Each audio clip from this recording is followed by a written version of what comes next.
Ang mabuting balita ng Panginoon ayon kay San Mateo. Papuri sa iyo, Panginoon.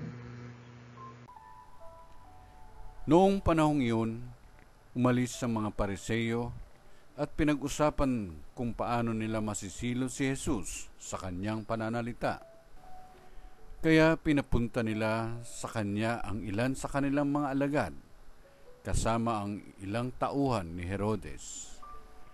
Sinabi nila, "Guro, nalalaman naming kayo'y tapat at itinuturo ninyo ng buong katotohanan ang ibig ng Diyos na gawin ng mga tao. Wala kayong pinangingimian sapagkat pareho ang pagtingin ninyo sa tao. Ano po ang palagay ninyo?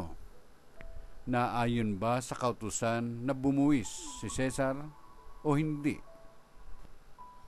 Ngunit batid ni Jesus ang kanilang masamang layon, kaya't sinabi niya, "Kayong mapagpaimbabaw, bakit ibig ninyo akong siluin?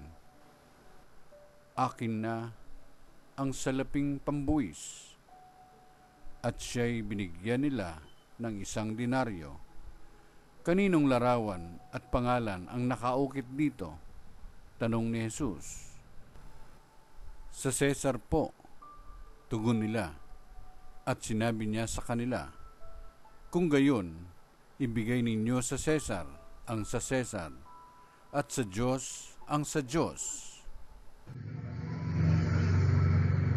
Ang mabuting balita ng Panginoon.